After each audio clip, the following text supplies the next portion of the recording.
Let's get digital. Digital, I want to get digital. Can you hear my laptop dock?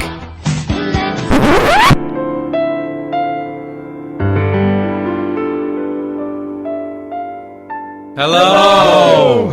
That was good, wasn't it? It's time to get Yakker, all episode 4 of it. As ever, we're demystifying digital for businesses in Manchester and beyond. And if brain power gets a little thin on the ground, we can always stick our tongues out and twerk, can't we, gents? Talking about the gents, the boys bringing their milkshakes to the yard this week are... Al Mackin from the E-Word. Michael DiPaola from Studio North.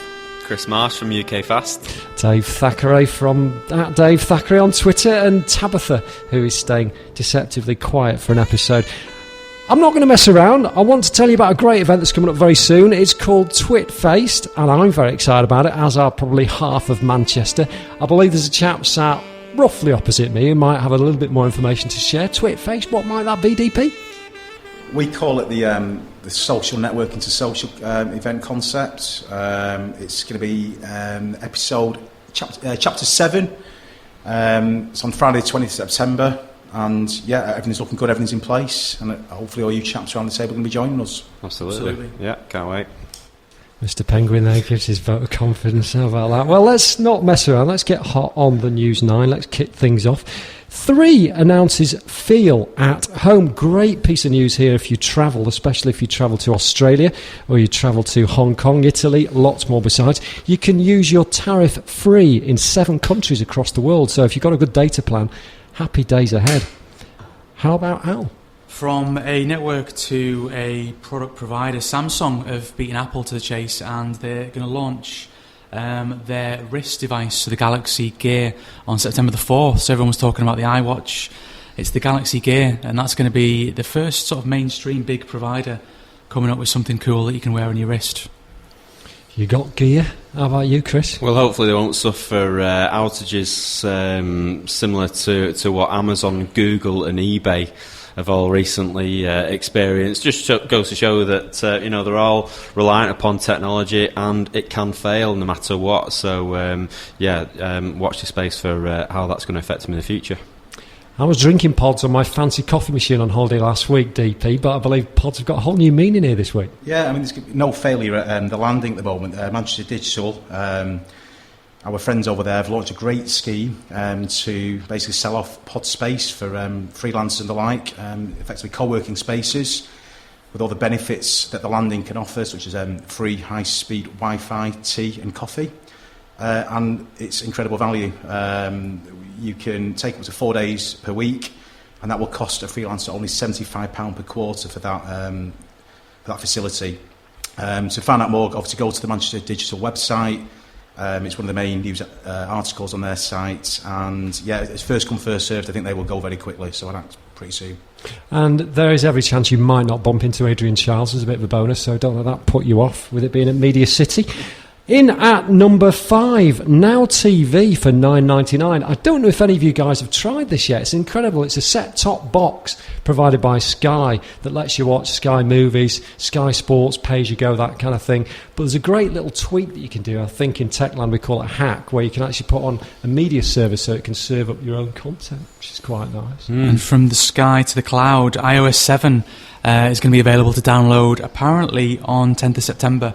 What really interests me is how on earth does the internet cope with the hundreds of thousands, millions of people who are going to be so excited and download that on that particular day. I don't have the answer. Chris from UK Fast may have the answer, but it's a very exciting new update because it's a new interface, Jonathan Ive's interface. It's very flat, so really excited about that. Is that Chris's brand new name now? We're used to calling him many things, Chris, but Chris at UK Fast has a certain ring to it. I've been called worse. Talking of millions of users, I think for me the interesting thing of social media has been the effect it's had on PR. And this week there was an American pop star, Billy Ray Cyrus's daughter, did something slightly bizarre and caused 11 million views apparently, and people just wanted to watch whatever it is that she did. Somebody said it was something to do with going to work or something. Dave, you might know a bit more about that. I've got a picture here. So DP knows a lot more because he's been stuck on this video since it came out. I've not really, but I think the funniest thing I saw yesterday on Twitter was that twerk also means going to work in Yorkshire. But, Very good. Very good. Or tweeting at work. I'd recommend you watch the video for more on that. I saw a picture of Miley Cyrus and her hairstyle next to a giraffe, and they both look very similar. It's been a busy week. slow. We'll find more about that later. I like it. We'll all be doing the twerk off you watching the video version of Yakker that hasn't been released, and probably neither will it ever be released. You can look forward to that. We'll be doing it live at Twitfaced, maybe. I'll wait for the appropriate prompt. Now, talking about twerking, funny words aside, the Oxford English Dictionary has been receiving several new words, fantastic words like selfie, photo that one has taken of oneself, all very predictable there. Lots of other things as well, including phablet. Surprising that's coming now. A smartphone that thinks it's a tablet. And if you've seen the Samsung Galaxy Mega weighing in at some 6 inches that's supposed to be pushed against your head, you'll realise how ridiculous that concept is. Last item in this section. Kudos to the cooperative group who yesterday launched a campaign called SnapTop, which taps into Snapchat, which hopefully our listeners will be familiar with. I have one Snapchat friend, and that's Chris Marsh, and I've not had a photograph of him yet. But the idea, it's a very simple sales promotion the cooperative are running. You add them as a friend, and they will send you a very quick promotional code via a photograph, and it's a simple £30 off offer. I think the good thing about it, though, is the other elements it brings. Obviously, it's going to be a very cute way of gathering data, and mobile data in particular. But also, I thought it was a brilliant sort of brand-building exercise for very low costs. My first perception when I saw this news item yesterday was just what an innovative thing to do. And I think that for a business selling electrical goods, that can only be a good thing. A lot of innovation coming out of Manchester at the moment, and I guess the good thing about this is if you've got a marketing campaign and it bombs, then nobody will ever see it again on Snapchat because it disappears after 30 seconds. Absolutely. Well, I like to say, I think probably a low cost, obviously a little cute idea, but low cost, potentially big win, something like that. Yeah. It doesn't take a lot to get off the ground. It's something you can, like you say, you can pull it very quickly if it's not working out, but I'm sure it will. Has to be low cost with a £500 million loss for a certain brother of the co-op group that we won't talk about just now. Moving on to Past Forward. You've heard from our co-stars on the Yakker show, but you want to hear a little bit more. So why don't we start with a clink and Mr. Google, what have you been up to these past few days since the last Yakker came out, Mr. I've been playing with a new type of advertising in LinkedIn, which is the LinkedIn sponsored updates. It's a really cool way of getting your message out. LinkedIn, traditionally, you can use pay-per-click ads, which are tiny little boxes on the right-hand side. Very small, compact way of getting your message across. With the sponsored updates, you can push your update, your company update, across to the demographic that you choose. People from a certain company, in a certain location, certain age, seniority. So, like a lot of new things, I wasn't totally sold on it, but I thought it was really interesting. So we've been trialling that across a couple of products and just looking to see what sort of results it delivers. How about DP over there? He's looking pro. Well, thanks for that. That does sound really interesting. I looked at the influencer thing on LinkedIn last night, actually.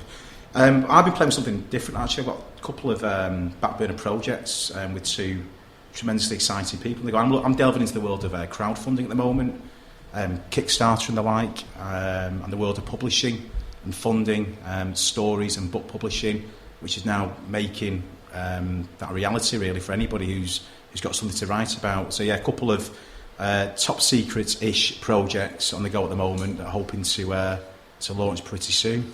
Well, you'd be delighted to know that we have so very few listeners on Yakker that you can reveal at least one of those to us now, surely. Not wanting to put you in the corner like baby. I really can't. Shame. Sorry. Off air. Now, here's a man who's not afraid to dish the dirt. How about Chris Marsh? What's he been up to? Well, nothing as exciting as what these guys talk about. Perhaps I should have prepared on this on the subject. Now, just something I enjoyed, and it's something that I've liked talking about is this backwards run that Al joined me on for Forever Manchester. We did about 2 kilometres around Heaton Park a couple of weeks ago, backwards. And when someone put this to me and said you got to run backwards for a short distance, and it is a short distance, I thought, how hard can that be? And we found out on the day, but ultimately enjoyable. And I think collectively a lot of money was raised for a very good cause. Incredible. Talked a lot of shop today, and I don't want people to feel like they're going away with nothing. And this is not bullseye. If you want to find out about much more about the stuff that we've been talking about, chances are it's going to have its own space on yakker.co.uk. And obviously, we're at Yakker Podcast on the Twitter. If you find anything that Chris has said vaguely absorbing, I'm sure we'll have an avalanche of people questioning that. I've been doing a couple of things, actually. I've been watching Orange is the New Black on Netflix, which has been rocking my world. Tabs has given me a nod of approval on that. And also get my hands dirty with a lot of web design work, which isn't really my forte, being the comms and social media guy, but without having the benefit of other people to do it for you. How are you using Netflix? Going back to Netflix, what medium are you using? Are you streaming it to your TV? But in all seriousness, the web design work has been going really, really well. But the trouble is, I realised just how hard it is to do web design these days. You know, back in the day when we had Netscape Navigator, and now you've got 75 different browsers to design for, different device sizes. Seriously, it's got to be easy doing brain surgery. You guys find it amazing what people can achieve in web design these days, because it blows my mind. Yeah, historically it's been tough. I remember working for a business in sort of 1999, 2000, and we had 9 different homepages, and there were different versions of browsers, different types of browsers, and that was perfectly normal. We had 2 versions as well for JavaScript and non-JavaScript, so it was tough back in the olden days. It's not as hard now. Christ, forget it. I think I need a new job. Didn't say that, boss. Anyway, you just heard there from Al Mackin, who has been away for a bit, to be fair. You've been quite busy. I've been very busy. I brought in a surrogate for the last one, and he did a great job, but he's gone missing, so I'm back. I'm going to talk about Google, and I'm also going to talk about Google's biggest rival as well. Some really interesting figures came out, and I found it on the Next Web, which is that Yahoo's properties last month got more traffic than Google's properties. And you sometimes forget exactly what Yahoo owns. They've got Flickr, they've got Tumblr this year, and they've got some really good sports and finance portals. So it was a big win for the boss of Yahoo, who used to work for Google. Now, after this came out, The Independent ran a really good story on how, statistics are just numbers, and you can always change them and alternate the way in which you pulled them out. And in some cases, Google is bigger and they have more traffic. But in terms of unique users, Yahoo is the more dominant site. So what they're effectively saying is that people go to Google a lot more, but more people go to Yahoo. So people turn to Google a lot more. And leading on from the Google and the Yahoo, I read a really interesting Business Insider article on Marissa Mayer. She was the lady who used to work at Google, quite high up in Google. She went to Yahoo, and you think you know about these individuals. There's loads of great people in tech, and you read about them and see them.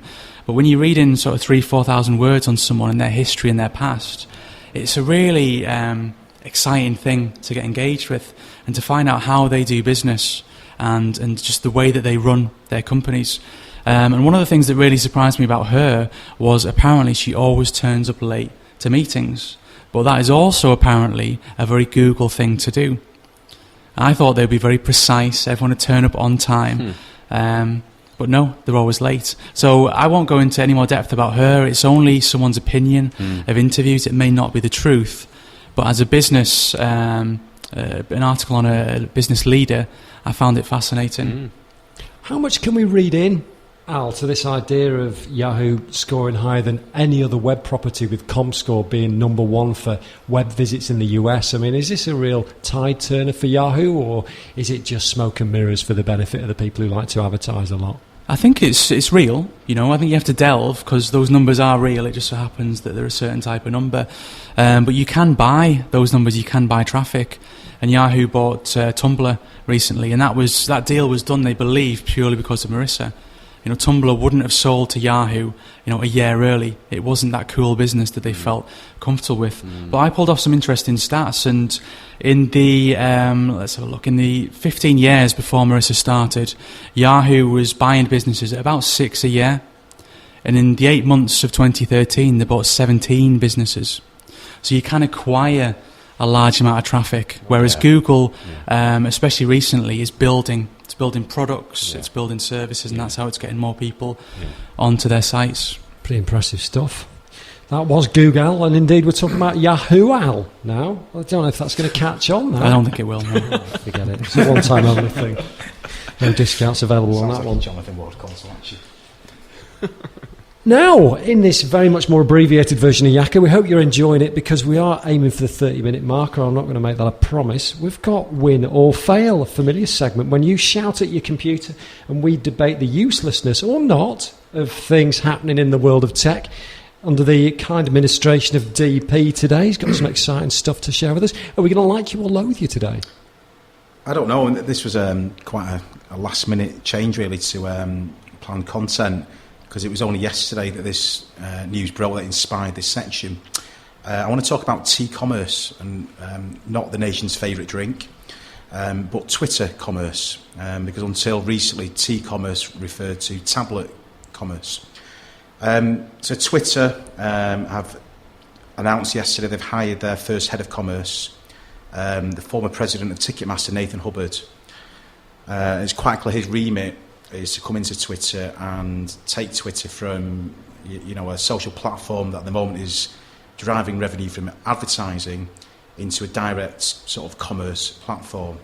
So I think the question today for the people here is to have a think about that, and is that going to work? Is that because we've seen this before a couple of years ago with, again, to coin the F-commerce and Facebook, and at that time a lot of big retailers opened up stores and then very quickly closed them because they simply weren't generating the return on investment that went into them. I mean, my own opinion on something like this is it's all about what is it you're selling. Twitter is obviously 140 characters. That's a limited amount of information you can ever communicate. So the types of things that can be sold have to involve very limited information. It can't be something, for example, you'd want to research or compare or go away and check prices. It's something that you know the costs, you understand the value, you know the product intimately, and you can just click and buy.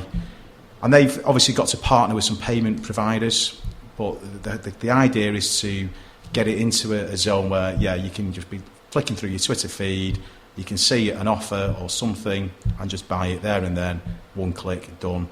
So I don't know. I mean, I was kind of thinking about it last night. I think there's obvious things, cinema tickets, concert tickets. We have a perception of value. It's not something you go around and shop around for. You see your favourite band, you know how much it's going to be, and you'd probably just buy it on the spot. So I think I saw some negative stuff on this last night. Is it just a box ticking exercise, the sort of thing that a big business like Twitter would do as a gesture, maybe to a stock exchange or something, say, look, here is a revenue stream we can derive, because obviously the rumours are that they will float like Facebook did, they'll float next year, and is this something they put in, I don't know, so that offer to investors. So I was going to throw that open, really. I think my opinion is that I would buy something off Twitter. I think we're all maturing our own digital sort of uptake, and if the product's right and understand it, I'll certainly be buying.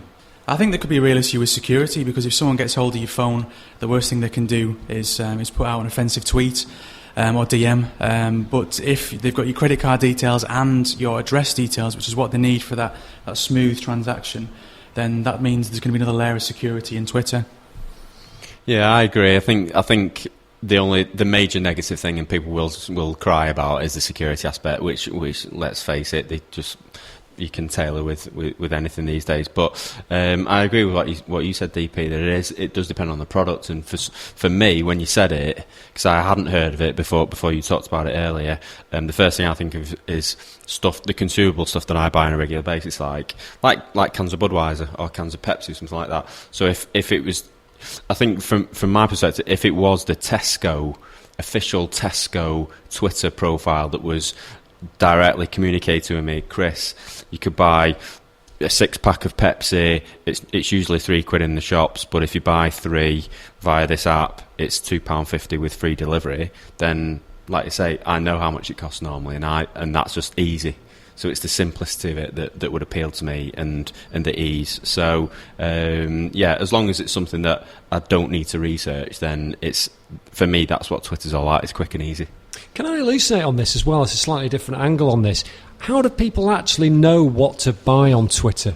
Do we have to go to a website to be able to understand what the lexicon is that we have to use to negotiate with the seller? Is there a way that, are we automatically supposed to know? Do we just at Dell, I want a laptop? Do they automatically then know that they have to send one out to me? They've got my credit card stored.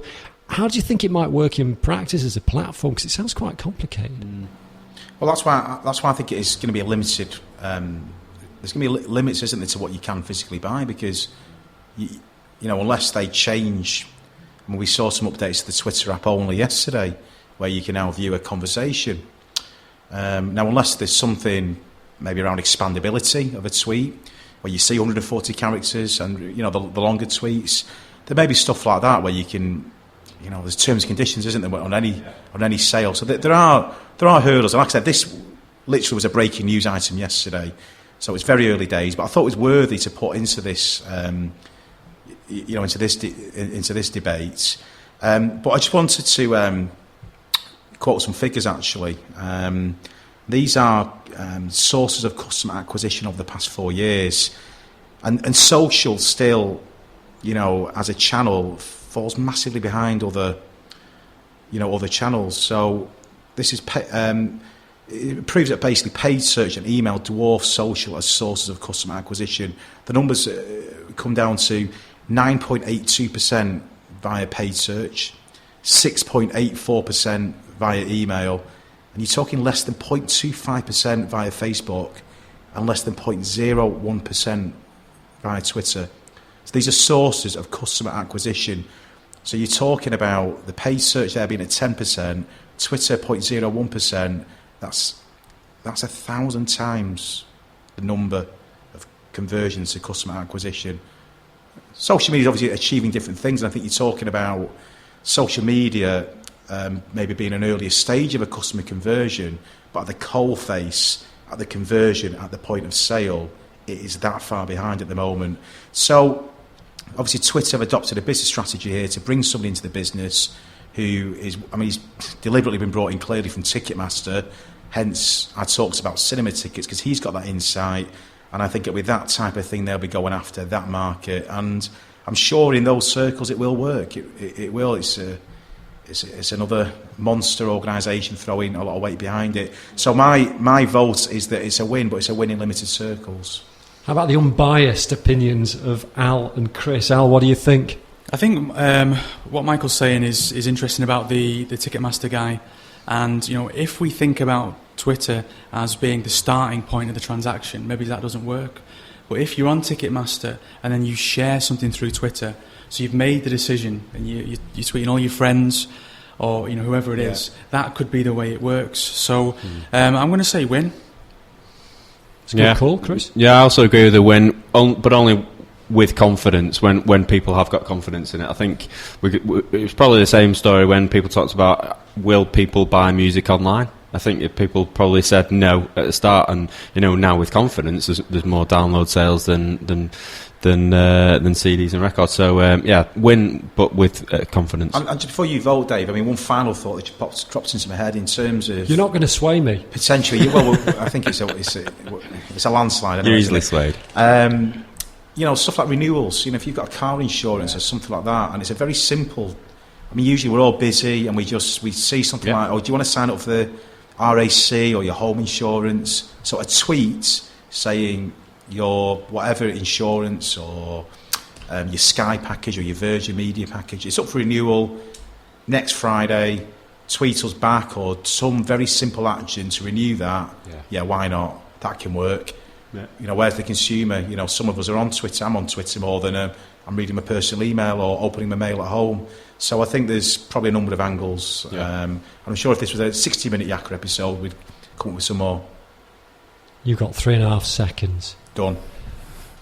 I personally think that social media in itself is a little bit of a passing fad in the context of time. You know, we look at it and everybody's talking about, will Twitter be here next year? What's going to happen to Facebook? There's already the knell for the death of Facebook being heralded by come all, come one. I mean, I just think that Twitter may be trying to push itself out a little bit too far with this. I think people are already quite twitchy about Twitter and social media in general. I've seen a lot of fails recently in social media, and the idea of somehow processing a payment via a social media service might alarm a lot of people, although you might say the Shoreditch Triangle lot Silicon Valley of the UK will be bang into this. So it's difficult to call. I think using Twitter as a service as an intermediary for selling stuff, Dell did that, $200 million fire sale of their product, works really well. Just wondering whether this is placing a little bit too much of a burden on the consumer and forgetting a little bit about how much it costs to buy something online as far as the confidence goes. So sorry to buck the trend, chaps. I'm going to go for a fail, but it looks like you win. So we'll let Larry Bird do his stuff, shall we, on Twitter?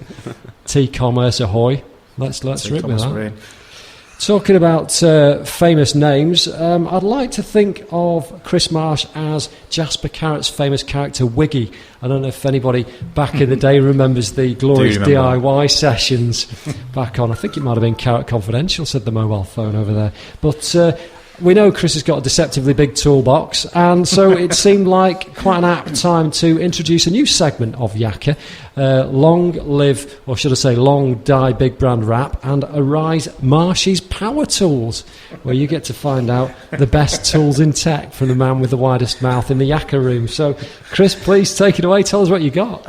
This week I just decided to look at the most useful things that I find on my mobile phone. So recently got a new handset, so I was looking at which apps am I going to translate from my old phone, which ones did I actually need, which ones am I making the most use of. So the three that I've chosen to talk about today, the first one, Flipboard, is probably the most the one that I make most use of day to day. Brilliant for just tailoring my own news items. There's just so much news out there, as you all know. There's just absolute tons of data, just waves and waves of information out there. So using Flipboard as a focus tool to actually read what I think is going to be relevant, it's just, for me, it's fantastic. And I think business can use it as well to just really tailor it to find out what their clients are doing, what their customers are doing, what's relevant to them.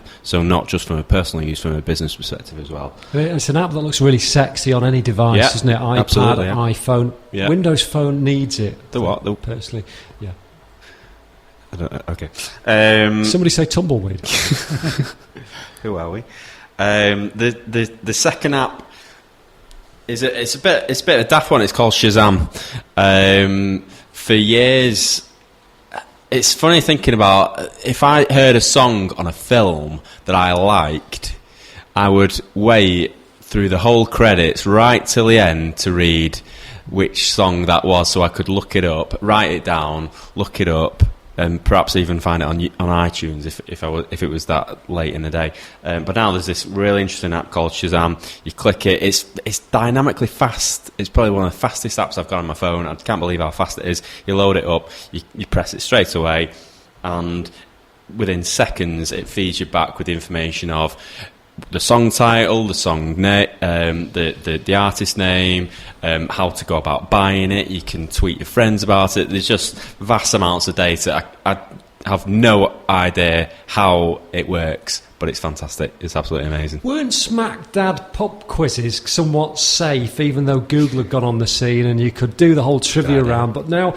does this mean the death knell for the music round of anybody's pub quiz? Because you can just go in and do a little bit of cheeky spotting on your Shazam app. I'm sure we're all too honest. Smackdowns have a code of conduct, I'll have you know.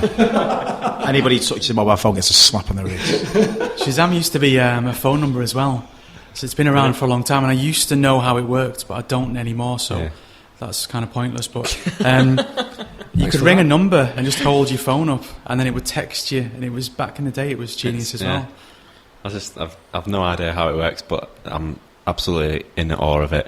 I'll try that out with my Bananarama discography when I get home, I think.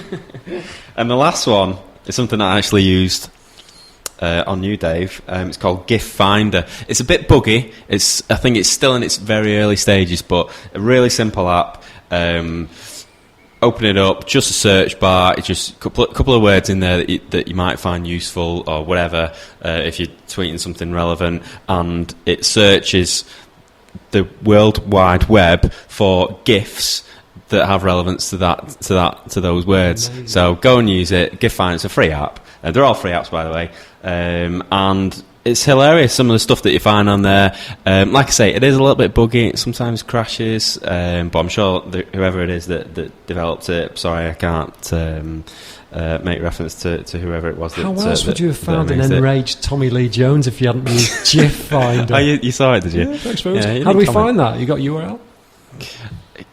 Thanks, Chris. We'll figure that out and get it for you on the show notes at yakker.co.uk. Yeah. We've got a new search engine in the works there, DP. Yaku. Like that a lot. That's it for me.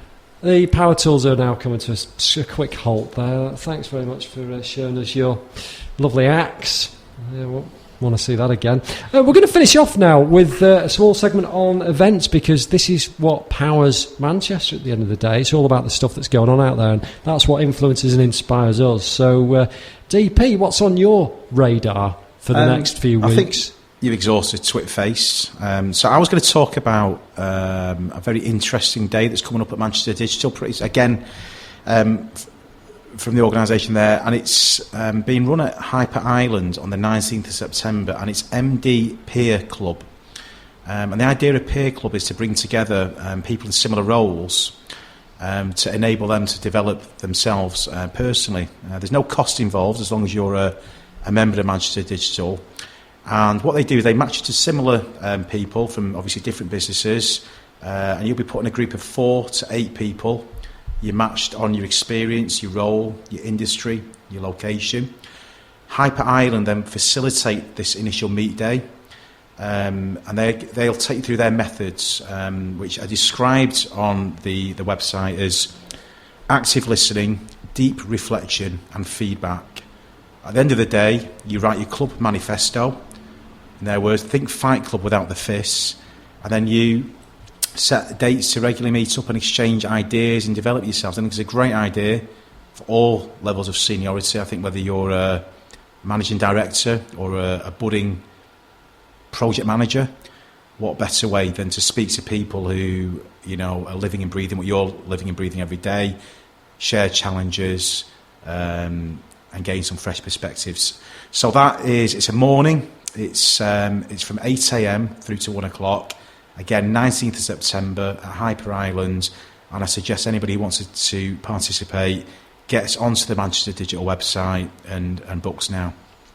I think there is a fear and intimidation about sharing ideas, and I think this is why this is such a refreshing change, isn't it? The idea that you can actually share your experiences and actually get ahead using other people's perspectives. I ran a lot of mastermind groups and success teams in my past, and where you actually got that accountability where you can progress in your career through the eyes of somebody else vicariously, I think they call it in posh words. It's a fantastic idea. Brilliant. I talked a bit about this last time. I think there's been a major shift in attitude towards this over the last few years. Yeah. It's a gradual shift, and people are now more open to sharing ideas. You know, some of us are sometimes competing as businesses, but guess what? We're all actually on the same team in a way. So I think people are becoming more and more open to sharing trade secrets, if you will, exchanging ideas, and you know, we are all on the same side. We're all trying to win business. We're all trying to do things better and give clients added value. Yeah. So and this is certainly central to that. The only thing unique is our passion and personality. If you want to know more about that, there's a book called Sharing Superheroes out there for marketing. So I won't tell you who wrote that. But I want to finish off with, we'll talk about Twitface, because I think it does deserve a little bit of extra kudos. It's on the 20th of September. It's at the Vegas Lounge on Watson Street. It's free. Lots of giveaways, lots of fun, lots of Michael DiPaola. But how do we get tickets for that? Where do we go? I think the easiest way to tell you via the medium of Yakker is to go to the Twitface website, which is www.twitfaced.co.uk. There's a button on there that takes you to the Eventbrite page, and there's still a limited number of tickets available. We've already got 475 people signed up. It is a 400 capacity, so I'm kind of relying on a bit of an ebb and flow of crowd and a bit of a drop off, but I'll keep those registrations going, and I have got a plan B in terms of space, so keep them coming. First 10 people tweeting Yakker podcast get completely free tickets. Everybody else just gets free tickets. Is that right? Anybody who arrives before 8 o'clock is going to get a free welcome shot. There's 20% off drinks in the first hour. We've got DJs, we've got a magician, we've got a live poetry, we're going to have an interactive play your cards right game. we're going to have other games and then the awards. And if we can keep our act together, there'll be a dance-off at the end of the night. So there's plenty of value there. John Travolta, eat your heart out. That was twit-faced. I want to finish off the events with an event that Steve Kunchowitz, who is a friend of the show, is on the jury panel for, along with Amanda Coleman from Greater Manchester Police. It's called Is Social Media Evil? And it's being hosted as part of the Discuss series of events, brand new to the Manchester scene. Tickets £7, discuss.org.uk/tickets. It's on September the 18th. You've got a few days to get yourself ready, get your glad rags on. But I think it's really interesting because social media has got its fair share of knockers, and a lot of people are ready to bait it for its demise. But I actually think we keep on growing, and let's hope that it does for the sake of T-commerce, because we've already given that a little bit of a push on. But just a very, very, very quick round the room. Is social media evil? No. Oh, God, no. Marshy? He's spellbound. Not in the right hands. Bloody 15 seconds to get to that. Christ, thank us all. Well, listen, that is about a wrap-up for episode 4 of Yakker. Final run around the table with Twitter IDs. Please start with you, please, Al. At Al Mackin, so it's ALMACKIN. At Michael DiPaola, that's DIPAOLA. And at Marsh 80. Nice, I'm Dave Thackeray. Dave Thackeray with an A on the end. And that is a wrap-up to your slap-up Yakker mind meal for today. Looking forward to seeing you again soon. And any questions you've got about the show, if you want to jump on board at Yakker Podcast or tweet one of us individually. And we'll see you again very, very soon. Bye for now. Bye.